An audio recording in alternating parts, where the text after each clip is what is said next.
Welcome to Toffee TV. It's the Tactics and Stats Show. Burnley 1, Everton 0. Me and Andy so excited to do this. Really, it was such a great performance. Andy did say, why are we doing this again? Why didn't you just put last week's one on and put some different clips over the telly? Let us just talk. Yeah, let's get straight into it. And before we do, another crap result.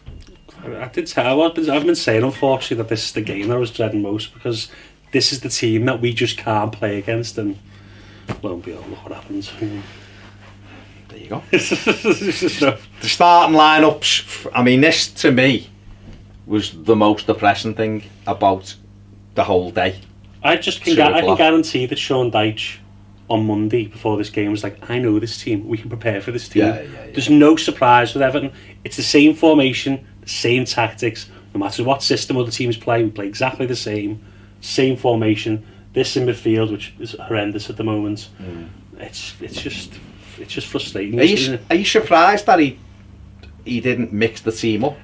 Right, so this is where I just don't understand it, right? So at the moment, Everton are big into controlling games, aren't they? They've become like a quasi Roberto Martinez team where they want to control the ball all the time and basically nullify chances for other teams by having the ball all the time.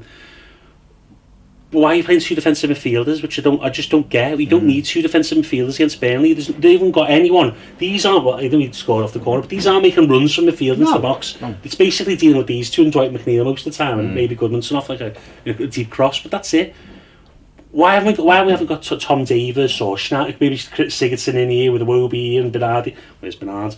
You know, why aren't we doing this? It's just too easy for teams, and it doesn't suit how we want to play. The team he picks is the same every week, and it doesn't suit the ideal, because I don't know how we want to play, the idea of what we want to do.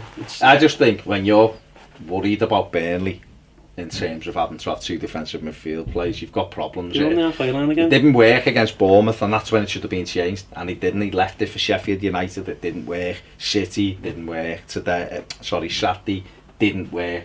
It's at what stage you actually go, let's do something a bit different. We're not winning.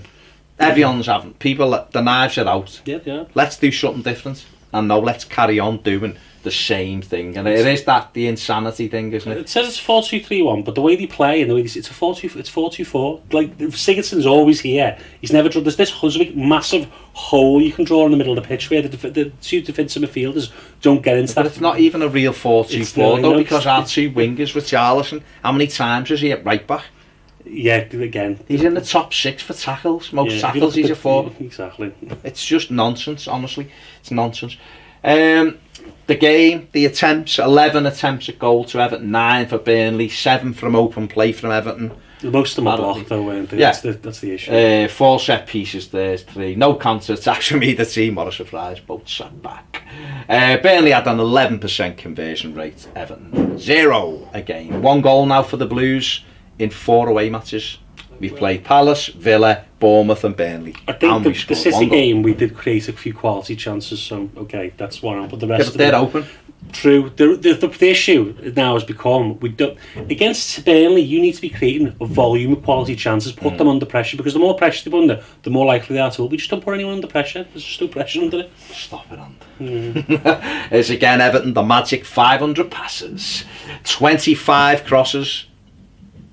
No through balls, 71 long balls. We played more long balls than Burnley.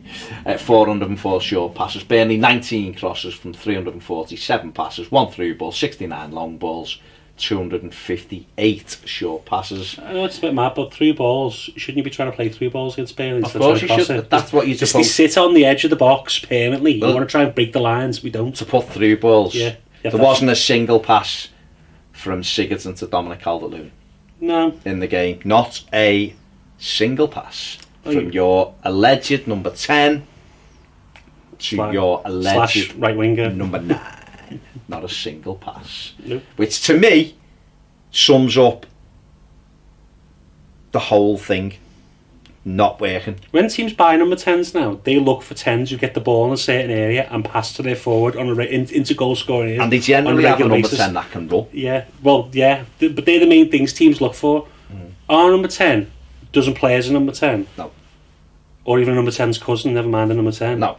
So I don't know. Now, is it the player, or is Marco just got his role completely wrong? I think it's the player. I think it's a bit of both. I think the player just naturally like you said it before off camera, he's a de facto right winger. He just sits in the pocket on the right, that little pocket, and he thinks that he can whip balls. It's like David Beckham used to be. He has to have people running off him. Well, that's fine. Play him on the right wing then. Yeah, exactly. If you're gonna play him, stop wasting Richarlison. Stop messing around with Richarlison. Put Richarlison in the 10. Why is he getting? And have him running past. Why is he getting chalk on his boots? Richarlison? He's not a winger. He's not good enough to be a winger. Exactly. Can't cross the ball. No. These are the average positions. This is Everton first. 4.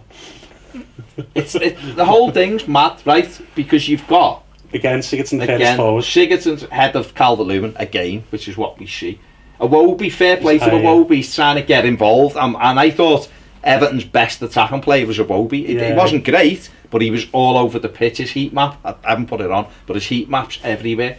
Luca D, left wing, left full back, one of our forwards.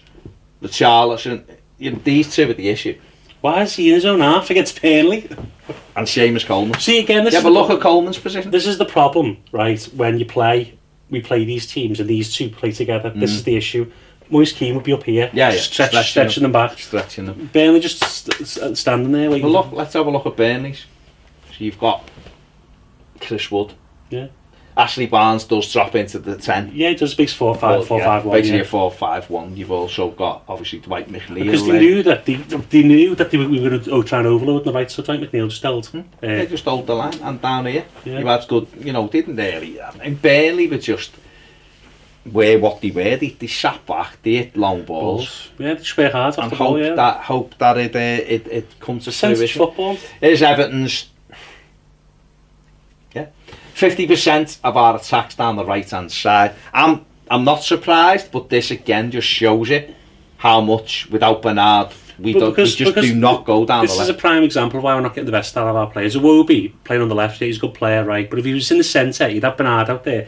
You get what makes the team better is having someone next to him like Bernard. So you get the best out of two players then. Yeah. Iwobi in his more natural position, be able to float around the pitch. Yeah. And then we wouldn't have this clog on the right hand side where the right back can't cross it, let's be honest. Sigurdsson is never in the middle, so it basically clogs one whole side. And basically when he's not in the box... Richarlison doesn't cross it. And when Richarlison shouldn't be out, he should be in the box. It's just... Yeah. I mean, the attacks down the middle of him gone up because Iwobi picks the ball up and runs through the middle of the park, so that's why that's gone up. But absolute nonsense. The left, this is Burnley's. I mean, again, it's common that we've said it a million times. They target Michael Keane, James that side because of the lack of pace again. So they've gone steaming down that side again. 28 through the middle. They don't threat really anyway, really. Again, this is because you don't change people. It's basically where they worked you out. They do the same things every game. This we're not fixing anything by playing the same every time. They brought it. Well, I mean, Dwight McNeil was obviously their biggest outlet, wasn't he? Goodinson down the right is more of an industrious. He just works hard, doubles extra fullback with the full. Well, yeah, basically, yeah. He's someone so Dyche can have 8 or 7 at the back, and then McNeil, Barnes. Well, McNeil's the flair player they've got. He didn't have a great game, but he's a good player. But he sticks out like a sore thumb for them, doesn't he? It's weird, isn't it? Because I thought once Coleman went off, I thought he'd try to run that area, but he disappeared from the game. Yeah. Siderby I don't know. He was more defensive, who knows. Just want to look at the moment that the game probably changed, or swung in Burnley's favour. We had the first half, Everton had 64% of the ball or whatever. Burnley with no threat whatsoever. They had one shot, and that was from Eric Peters, which was wasn't a proper shot at goal, was it? Seamus Coleman, I thought, was lucky to stay on the pitch at the end of the first half. I know his footing slipped, but it was a bad challenge, and I think. Checking the referee was trying to get himself out because he thought he should have sent him off. He was thinking about it. I don't know, because it was absolutely. I don't know what the rules are with VAR now, to be honest. Yellow, though. No, it was, but I'll tell you why it was a booking. Right. So, if I'd have been the manager at half time, he wouldn't have come out for the second half. No. Knowing that he was fortunate to stay on the pitch. Yeah. And he was, let's be honest, he wasn't having a very good game anyway. He was doing nothing. So, he'd have come off at half time because you've got to think about eventualities in the game. This game wasn't a difficult game to referee, but he kind of made it a difficult game to referee. We come out for the second half. and you're thinking, like, okay. I mean, the other thing with this still, what's beautiful is it's a rarity. Look where Dom is. Ah, yeah. Absolute rarity to see Calvert-Lewin. They're actually in the formation there. They are in the formation. It's only because they cleared the ball. Highland Delta again. So the ball comes in, it gets knocked up into the air. Now, Seamus, for me, should be dropping into this area. He's never winning that ball. Nothing, right? No, it's already coming. And even if he goes for it and contests it and loses the flick on, we're in trouble anyway. Because he's out of position. Not on here, Ashley Barnes is here. Literally here. Waiting anyway. Channel, yeah. So Coleman just stands his ground and lets McNeil either bring it down or jump into him or flick it on. Yeah. He can take it on his chest. He's fine. He's got the cover. So I don't understand when you're on a booking, you go into a because listen, if this was on the edge of the box or he's thinking I might save a goal, fair enough. Players have to make decisions. So look where it is. It's on the halfway line. The last thing I'm guessing the manager said to them when he's got what he should be saying to them when we go out is don't do anything silly, lads. Keep your shape. Keep this it is the tight. problem though. How many bad fouls, stupid fouls we give away like the Richarlison one the week it was against Bournemouth. We ran back and just drop kicked him in his half. Was it Bournemouth? I think it was. Yeah. Well, that was the killing. That was the key goal. Stupid fouls. And even last season there was tons of times where it was stupid fouls at the wrong time. And this is the type of brainless football that we play at times. I don't know what it is. They just switch off, make bad decisions, and that's what costs us. But it's the whole thing for me is why you're a professional footballer, right? And you've got a decision to make. Why not? Yeah. Think about it. This is a 30-year-old fella who's played in the Premier League for 10 years, loads of experience, international captain. That's the impact point. Look at the referee, right? McNeil's headed it. Coleman's got nowhere near the ball, so it's a booking. It's an absolute booking. You've got to be, as a player, right? This is part of being a good player anyway. You've got to be able to assess situations and make good decisions. He should have just let him head that and then drop it, as you say, drop his position. But no, he's gone for a ball. He's put himself out of position anyway. Look at this. Yeah. Right. So he's lost the header. Barnes is in. He's vacated this whole space where the rectangle is. He's nowhere near the ball. We've got a player 3 yards away if McNeil brings the ball down to make a challenge. Lo and behold, he's sent off. Sent off. He hasn't got a leg to stand on. And you know what? If Sidibe gets in now and plays well and he can't get back in, it's his own fault. Because that to me was scandalous. It was absolutely scandalous. And looking at the referee and our players going, trying to surround him, our ref, it was a booking. You can't. It was foolish. The other way round. It was soft. But if he hadn't had a yellow card already, you'd go soft for yellow card. But you can't do that when you're on yellow. If it'd been the other way round, we'd have been. If you're on a yellow /red after that first tackle, then you've got to be careful. The game did hinge. After that, it changed. Burnley got back into it a little bit in terms of. I think Everton was still probing and prompting. We had more of the ball, I suppose, but they were more of a threat. So this is the goal, right? So we stopped it. I've stopped it here at the corner. You can see. Zonally actually isn't that bad, right? Up to Michael Keane. I think everyone's set okay. I think we've got 2 Burnley players now. Pickford, Sidibe needs to know what's behind them, but it's this area here where Schneiderlin's circled. He's allowed himself 4 or 5 men in the box, right? Well, that's it. They've got 5 men, and the rest were on the halfway line. Basically, one's here and the rest were on the halfway line. Schneiderlin and Keane here have got to communicate. Pass him on. Got to communicate. So he should be saying to Keane, Tarkovsky's yours because I'm blocking. So when you do zonal, you always have a man on the edge of your 6-yard box at the back post because he's the eyes for everything, and we haven't. Keane's in line with the post. We've got Calvert-Lewin, Mina, Richarlison, Dean, Sidibe, all in that line. Just in a line, it's not. Right, well, what they're doing is they're defending a zone, aren't they? Yeah, of course, Right, but the zone doesn't work if you haven't picked up the back. Yeah, exactly. If you've got to have someone at the back. Mina's got, what's his name there? That's Ben Mee. So Richarlison and Mina have got Ben Mee in their eyesight. Yeah. Keane and Schneiderlin should have switched, and Schneiderlin should be out here. He should have gone there. He should be here. Yeah. Let's move it on. Right, so that's what I'm saying here. We're looking here, Ben Mee's going to make that run. Dom should take a step back. Keane should go here. It's just pointing. And Schneiderlin, well, no, why he's pointing? Because he's seen this. But he should be moving his legs Exactly. at a standstill. Schneiderlin should be round here, and then Keane would be here. So Tarkovsky would be blocked, Hendrick would be blocked, and you've got 2 Everton players. The goalkeeper, that's a foul if any of them touch him, and you've got Mina, Richarlison, and Calvert-Lewin there, and they don't. The ball comes in, and the two right? So we've got, they can see the foul here, right? Tarkovsky's got his arms around them, but it's irrelevant because if that ball, you can see where the ball is. If Michael Keane's got Tarkovsky and Schneiderlin's in the hexagon here, Hendrick can't shoot. Yeah, exactly. And we're all at the play, everyone's marked perfectly then. Minas can see Barnes, Dom's there as well. Richarlison's got an eye on Ben Mee. Sidibe really should have dropped back in he's come out from where he was. Wood. He's gone from where he was and left the gap. But that one movement down the back means that goal doesn't happen. It's happened against Sheffield Wednesday when Dom didn't cover the back post and they had 2 chances at the back post. Obviously teams are obviously looking at him. But look at these 3, Calvert-Lewin, Pickford and Keane. How did he squeeze it in from Well, he squeezed it in because he probably wasn't expecting it. Keane hasn't covered it anyway. Keane hasn't done one or the other. I don't know why Dom's trying to take Pickford out because there's not a striker there. And the ball's ended up in the net. Sidibe, Ben Mee hasn't even ran in. Ben Mee's just walked in the same spot, It says to me that they knew that was the exact routine because he hasn't attacked the ball and slacked. Yeah. Well, and he's still with him. Like you said, it's like he's still fouling Schneiderlin, isn't he? And then this is the Sheffield and the other. This is the last thing, but this is it coming in from this side. You can see the line of players. See it as well. But look at the gap. Yeah. There's nobody anywhere near. Should be someone. If Schneiderlin's round the back, that isn't a chance. Nowhere near the goal now. Put it back in. Exactly. If he's trying to get it back across, and then we're set then, and there's a man in front of the keeper. We're all right. We're okay. And the ball's travelled in. That's how far that ball's travelled.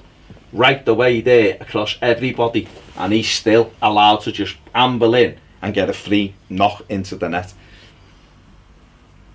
It's just bad play. But this is what we're supposed to be doing. It's the basics. It's what off set pieces. You cover every eventuality, and zone marking I'm fine with if you do it properly. And we did at the end of last season. We seem to work it out. Last 5-6 games gone back to the same again. Soft goals from marking, and it's basic. Look, they're all within the width of the goal, but you can't have that.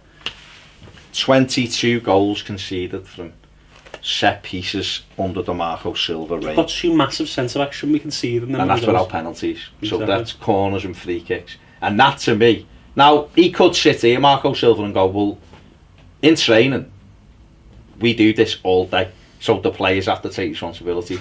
And I'd kind of say to him, I agree with that, Marco, to a certain extent. I do. But then you're not getting your message. Why does it happen time and time again? Exactly. Man? So I'm fine with if it was a one-off, I go, right, okay, that's a switch off by the player. But the fact that it happens time and time again suggests to me that either not picking it up or they don't want to pick it up, let's be honest.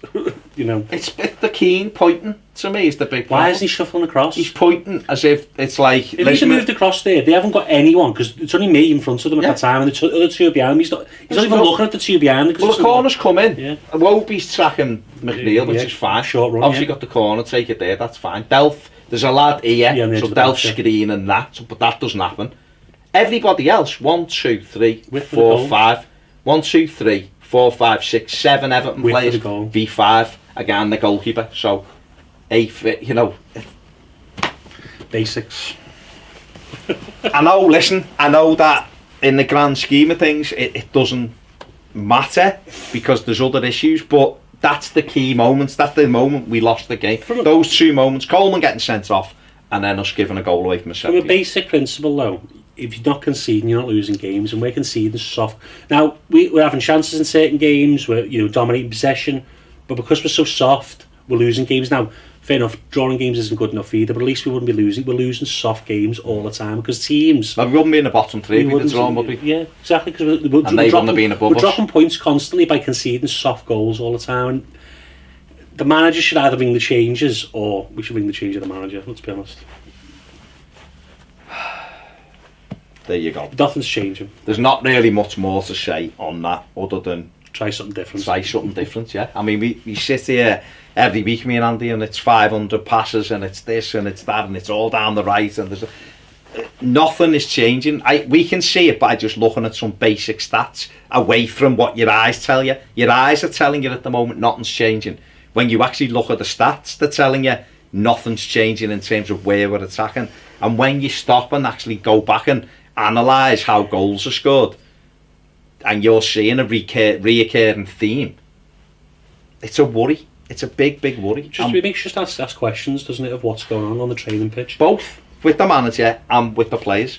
You've got to be a perfect harmony, hasn't it, to work? And it's, you know, they can say they respect them and enjoy working with them all they like, but they need to show what he's. If it's going great on the training pitch, it needs to show on the Saturday. It just doesn't at the moment. It's rigid, static, boring, stale. It's the same old every week, which is not going to get us anywhere. And he may have a couple of games according to what was said last night, but if he changed it, if he went 4-3-3 in the next game, we changed the style up, fans would go, all right, maybe see what happens. But until he does that, no one's going to get. People want him out. That's the problem. He has to show the fans that he's going to change. Otherwise, it's nothing. It's nothing's going to happen. It's going to be inevitable, isn't it? On that bright note, thanks, Anne. Yeah, there you go. Burnley 1, Everton 0. Be lovely to do this. Oh, imagine we just broke a side down. It'd be lovely to win and go, look how we did it, and look at this, and look at that, and 300 passes. Oh well, enjoy the rest of your day. Thanks for watching. Big thanks to Andy. See you later.